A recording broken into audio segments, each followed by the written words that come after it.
Hey there, Roothaven Grounds family. Today I'm absolutely thrilled to talk about something that completely transformed my garden and the way I think about growing food. We're diving into the fascinating world of perennial vegetables that grow like trees. Yes, you read that right. These incredible plants will have you rethinking everything you know about vegetable gardening. I'll never forget the moment I realized I'd been working way too hard in my garden. Year after year, I was tilling, planting, weeding, and starting all over again. Then I discovered these remarkable tree-like vegetables, and honestly, it felt like someone had handed me a cheat code for gardening. These beauties come back year after year, getting bigger and more productive, and they've saved me countless hours while feeding my family abundantly. So, what makes a vegetable grow like a tree? Before we jump into the specific plants, let me explain what we're really talking about here. These aren't technically trees in the botanical sense, but they're woody perennials, or large herbaceous plants that develop substantial stems and can tower over your garden beds. Unlike your typical annual vegetables that you plant from seed every spring, these magnificent specimens establish themselves permanently in your landscape, growing larger and more productive with each passing season. The beauty of these plants goes beyond their impressive stature. They're creating a mini ecosystem in your garden, providing habitat for beneficial insects, offering shade for more delicate crops, and building soil health year-round with their extensive root systems. Plus, there's something deeply satisfying about walking into your garden and harvesting from plants that have become old friends, standing strong through seasons and years.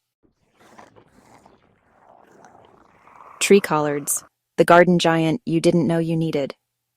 Let me start with my absolute favorite, tree collards. When I first planted these in my garden 3 years ago, I thought my neighbor was pulling my leg when she told me they'd grow taller than me.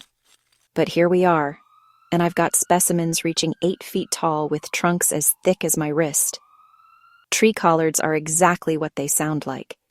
Collard greens that develop into substantial woody plants. Unlike their annual cousins that you harvest once and pull up, these perennial powerhouses can live for decades in the right conditions. I harvest leaves year-round from mine, and they just keep producing. The flavor is milder than regular collards, slightly sweet, and the leaves are incredibly tender. Growing tree collards requires some patience initially. You'll start them from cuttings rather than seeds, which means finding a fellow gardener who already has them or sourcing cuttings online. Plant them in well-draining soil with plenty of compost, and give them room. These plants need at least 3 to 4 feet of space in all directions. They're remarkably drought-tolerant once established, though they'll produce more tender leaves with regular watering. The harvesting technique is key to keeping your tree collards productive. Always take leaves from the top and outer portions of the plant, encouraging it to grow upward and outward.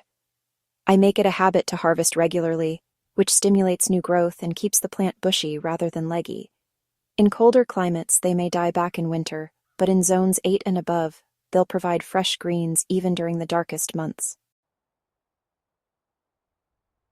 If there's one plant that's earned its superfood status, it's Moringa.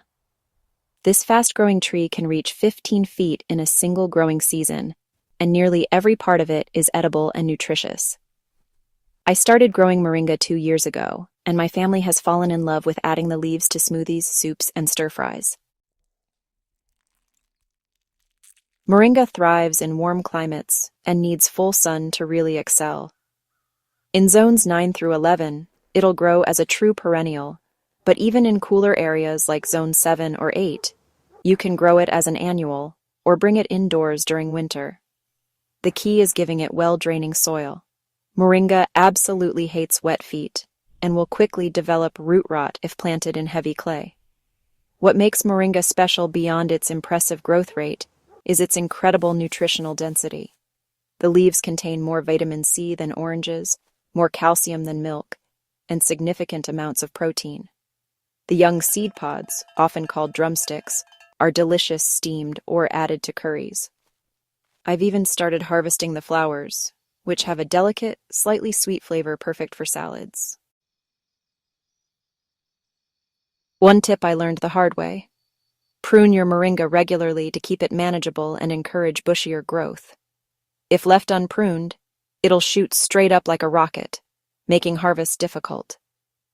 I cut mine back to about 3 feet each fall, and it responds by putting out multiple branches that I can easily reach for harvesting. Chaya, the spinach tree of the tropics. Chaya has been cultivated for centuries in Central America, but it's still relatively unknown in many North American gardens. That's a shame because this spinach tree is incredibly productive and thrives in hot weather when other greens give up. Growing up to 20 feet tall in ideal conditions, Chaya develops a woody stem and large, attractive leaves that look somewhat like maple leaves. The leaves are the edible portion, and they're absolutely packed with nutrients. However, and this is crucial, Chaya leaves must be cooked before eating. They contain toxic compounds that are completely neutralized by cooking for at least 5 minutes, so never eat them raw or feed them to your chickens uncooked. I've found Chaya to be remarkably carefree once established. It handles poor soil, drought, and heat with equal grace. In zones 8 through 11, it grows as a perennial, though it may die back to the ground in the cooler end of that range. Further north, you can grow it in large containers and bring it indoors during winter, or simply plant it as a seasonal crop and take cuttings to overwinter. The flavor is mild and spinach-like, making Chaya incredibly versatile in the kitchen. I use it anywhere I'd use spinach or collards, in soups, sautés, smoothies, and casseroles. One plant will provide more than enough greens for a family of 4, with plenty left over to share. Katuk, the understory powerhouse. Here's where things get really interesting for those of you with shady spots in your garden. Katuk is a tropical shrub that actually prefers partial shade, making it perfect for planting under fruit trees or in those tricky spots where other vegetables struggle. Native to Southeast Asia, Katuk can grow 8 to 10 feet tall and produces tender, edible leaves year-round in tropical climates. In cooler zones, treat it as an annual or container plant. What's remarkable about Katuk is its flavor. Many people describe it as having a slightly nutty, pea-like taste that's delicious both raw in salads and cooked in various dishes. I planted Katuk under my persimmon tree 2 years ago, and it's become one of my most productive vegetables despite receiving only dappled sunlight. The plant produces small flowers and berries, though it's the leaves we're really after. Regular harvesting keeps the plant compact and encourages continuous tender growth.